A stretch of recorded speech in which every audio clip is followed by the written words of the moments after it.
ज़िंदगी में कुछ रिश्ते ऐसे होते हैं जिनसे आपका विश्वास हमेशा के लिए होता है, सदा के लिए होता है, उम्र भर के लिए होता है और आप उम्मीद भी नहीं कर सकते कि ये विश्वास, ये रिश्ता इस तरह से तब्दील हो जाएगा, इस तरह से टूट जाएगा। नमस्कार, मेरा नाम हैदर अब्बास नकवी है। आज कहानी ऐसे ही एक रिश्ते की।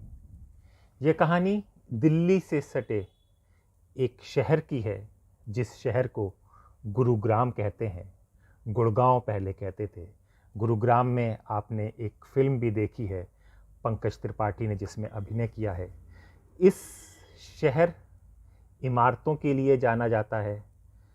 बड़ी बड़ी इमारतें हैं, बड़े बड़े एमएनसी ऑफिस हैं, बहुत पैसे का लेन देन होता है, बड़े बड़े कारोबार होते हैं। इसी रास्ते से जब आप आगे जाते हैं तो मानेसर पहुंच जाते हैं। मानेसर के पास एक गांव की सुबह लोगों को एक अजीब सी गंध मिलती है। एक महक थी, कुछ महक से समझ नहीं पा रहे थे। पूरा गांव छोटा सा इस तरह से होता है कि एक मोहल्ला टाइप का आप समझिए।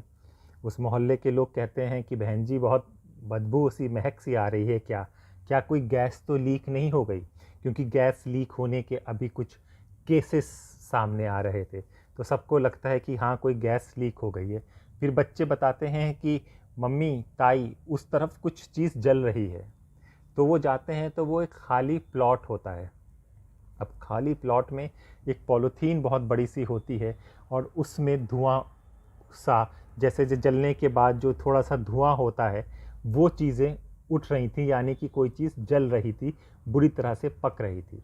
और सबको बड़ी गंदी सी महक सी आती है। लगता है कि कोई जानवर तो मर नहीं गया, कोई कोई चुस्त तो नहीं हो गया है। लेकिन फिर भी आजकल का जिस तरह का माहौल है, तो सबसे पहले सूचना पुलिस को दी जाती है। पुलिस आती है, उस जो धुआं था उसको बंद किया जाता है, उसे ख़त्म किया जाता है और पॉलीथीन को खोल के देखते हैं तो सब चौंक जाते हैं। जी हाँ, उस पॉलीथीन के अंदर आधा सिर कटा हुआ धर था, यानी कि उसके ना पैर थे ना हाथ थे, सिर्फ जिस्म था। और जिस्म किसी और का नहीं, एक औरत का था जो जल गया था, राख में बनने वाला था। लाश को उठ लिया जाता है, पोस्टमार्टम किया जाता है और अब ये एकदम कंप्लीट ब्लाइंड केस था। यानी कि कैसे, कौन था ये, किसने मारा, किसकी लाश है, अभी कुछ पता नहीं चलता है। आसपास के थानों में खबर लिखवाई जाती है कि क्या कोई गुमशुदगी की रिपोर्ट आई है, क्या कोई लापता हुआ है, क्या किसी ने कुछ देखा है। आसपास के सीसीटीवी कैमरे खंगाले जाते हैं, लेकिन कोई सुराग नहीं मिलता। आपको मैं बता दूं कि सीसीटीवी कैमरे से सर्च करने में काफ़ी वक्त लगता है। चीज़ों को देखने में, निकालने में, टाइम का, स्लॉट का 24 घंटे की रिकॉर्डिंग होती है। और जब आपको टाइम फ्रेम ही ना पता हो, तब ये चीज़ सिलसिला और परेशानी और बहुत लंबा चल जाता है। पर आसपास थानों से भी कोई खबर नहीं आती है। अब पुलिस के पास कुछ भी नहीं था, सिर्फ वो अध जली बॉडी थी और एक पॉलीथीन थी। अभी पुलिस इस सब की जांच ही कर रही होती है कि फिर एक शोर मचता है कि कुत्ते आपस में लड़ रहे होते हैं। तो गाड़ियां आके रुकती हैं कि कुत्ते कोई चीज़ को खींच रहे हैं। समझ रहे हैं कि कोई जैसे मांस होता है ऐसा खींच रहे हैं, तो लोग एकदम जमा हो जाते हैं, बहुत धड़ाधड़। कितने सारे कुत्ते कैसे किसी जगह पे टूटे पड़े हैं। अब जब वहाँ पर पुलिस या इन सबको बुलाया जाता है तो फिर एक हैरानी और चौंकाने वाली खबर दिखती है, क्योंकि यहाँ पर हाथ और पाँव थे जिसको कुत्ते हमला करके खा रहे थे, नोच रहे थे। ये हाथ पाँव को कब्जे में लिया जाता है। अब जांच होती है, बॉडी और हाथ पाँव देखे जाते हैं, क्या ये एक ही लोगों के हैं? अब ये सवाल सबसे बड़ा था। तो जांच के बाद सब चीज़ें मैच करने के बाद पता चलता है कि हाँ, ये भी लड़की के ही हाथ पाँव हैं और ये लड़की का हाथ पाँव इस जिस्म से मैच करता है। अब सर गायब था, क्या अगली बार सर मिलने वाला है? पुलिस परेशान थी, मामला बड़े शहर का था, चर्चा बनने लगी, सब जगह परेशानी होने लगी कि इस तरह से मर्डर करके कौन कहाँ चला गया और किसने किया। पुलिस के हाथ में अभी कोई सुराग नहीं था। तभी पुलिस की जांच एजेंसी फॉरेंसिक्स लैब में पन्नी और कपड़ों को देखा जाता है कि या कपड़ों में कोई टैग मिल जाए जिससे हम टेलर तक पहुंच जाएं, पर ऐसा कुछ नहीं था। पर एक निशान जो पुलिस को जो अंधेरे में एक सुई मिलती है, वो सुई मिलती है कि जो पॉलीथीन, जिस पॉलीथीन के मटेरियल से उस लाश को, उस बॉडी को रखा गया था, उसके साइड में कुछ कोड वर्ड और कुछ नाम लिखे हुए थे जो वैसे पढ़ने में नहीं आ रहे थे। जब उनको डिकोडिंग की गई, उनका पता चला गया, तो पता चला कि ये मैन्युफैक्चरिंग कंपनी है जो इस चीज़ को बनाती है। अब देखा जाता है कि गुड़गांव के आसपास कई सारी फैक्ट्रीज़ हैं, इसमें हैं, तो इन सब जगह पर नहीं था। उस सब जगह को पता चला तो पता चला कि ये आंध्र प्रदेश की बहुत दूर में एक फैक्ट्री है जिसकी ये यूएसपी है, जो इस तरह की पन्नियाँ और ये सब बनाते हैं।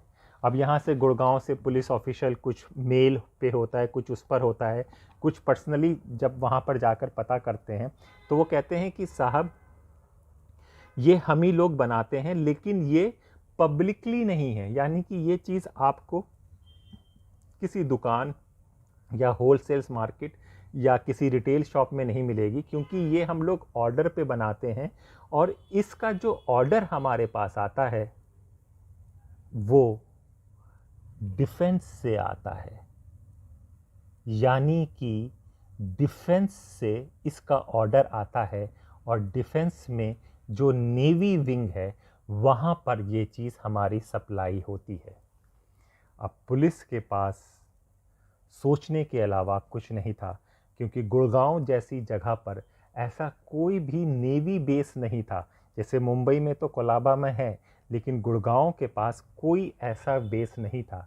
अब केस यहाँ पर और उलझ जाता है, क्या डेड बॉडी को कहीं से लाया गया है नेवी के बेस से और यहाँ पर फेंका गया है कि जिस तरह से कुछ ना हो। अब चर्चा बड़ी चिंतित वाली हो गई थी। अब इसलिए पुलिस के पास कुछ नहीं था, छानबीन और ये होता है। तभी एक और सुराग मिलता है कि एक 8 साल की बच्ची और उसके नाना नानी मानेसर के एक थाने पे कंप्लेन लिखाते हैं कि सर, इसकी माँ इसे छोड़कर हमारे पास अपने पति के पास गई थी, कह रहे थे कि पति आने वाला है, और फिर वो भी नहीं मिल रही और पति भी हमारे कोई बात का जवाब नहीं दे पा रहा है। अब पुलिस सोचते हैं कि ये कौन है, तो यहाँ पर नाम आता है जितेंद्र और सोनिया का। अब जितेंद्र, सोनिया क्या मर गई हैं, उसकी बॉडी को नाना नानी को दिखाते हैं, कुछ पहचान में नहीं आ पाता, कुछ कपड़ों से पहचान नहीं हो पाती है। तो अब जितेंद्र पे पुलिस का शक जाता है कि अब कोई ना कोई हो, कि कहीं से इन्वेस्टिगेशन शुरू हो, तो जितेंद्र से किया जाता है। तो सबसे पहले जैसे ये चीज़ पता थी सबको कि यह चीज़ सिर्फ नेवी पे जाती है, तो क्या जितेंद्र नेवी से कोई ताल्लुक़ रखता है? तो यहाँ पर पुलिस को पहली कामयाबी मिलती है कि हाँ, जितेंद्र नेवी से ताल्लुक़ रखता है। उसने वीआरएस ले रखा था, वीआरएस लेकर आया था और वो वहाँ पर कुक यानी कि बावर्ची का काम करता था। ये एक क्लू होता है। अब सोनिया और जितेंद्र का जो घर था वो मानेसर के पास ही था, तो जिस एरिया में वो थे उस एरिया में सीसीटीवी फुटेज को खंगाला जाता है। सीसीटीवी फुटेज को खंगाला जाता है 21-22 इस तारीख में। तो देखते हैं कि जितेंद्र एक बहुत बड़ा सा ट्रैवलिंग बैग और वही तरह की पन्नी को लेकर अपने घर से बाइक से निकलता है। और फिर एक दिन जो पहले की फुटेज को खंगाला जाता है कि सोनिया अपनी बच्ची को लेके जाती है और फिर जितेंद्र और सोनिया अंदर आते हैं घर में। जितेंद्र को अब सारे सबूत थे, अब जितेंद्र को पकड़ा जाता है। जितेंद्र से पूछा जाता है तो जितेंद्र कई तरह की कहानी बताता है। कहता है कि जी मैं तो था ही नहीं, और वो तो आए थे और फिर वो खुद ही गायब हो गई, उसका तो किसी के साथ चक्कर था, ये था, अफेयर था। 10 तरह की कहानियाँ वो पुलिस को समझाता है। पर पुलिस जब सबूतों को पेश करके उसको करती है कि बेटे जितेंद्र अब आप फंस गए हो, अब आप क्या बता रहे हो सब आपका नेगेटिव जा रहा है, तो वो टूट जाता है। अब आता है कि जितेंद्र ने ये सब किया। ये सब कैसे किया? उसने पहले अपनी बेटी को जब छोड़ दिया तो बुलाया गया। जितेंद्र ने जब रिटायरमेंट अपना लिया था तो उसका एक अफेयर शुरू हो गया था झारखंड की लड़की के साथ। तो उसी वक्त वो अपना वक्त उन्हीं के साथ गुजारने लगा था और यहाँ पे सोनिया को टाइम नहीं देता था और पति पत्नी में आपस में झगड़े होने लगे थे। सोनिया अपनी बच्ची को नानी नाना के पास छोड़कर आई थी कि ये देखने के लिए कि अब जो भी है कि कुछ है हम इस चीज़ को समझौता कर लें, लेकिन उस दिन बात बहुत बढ़ गई थी।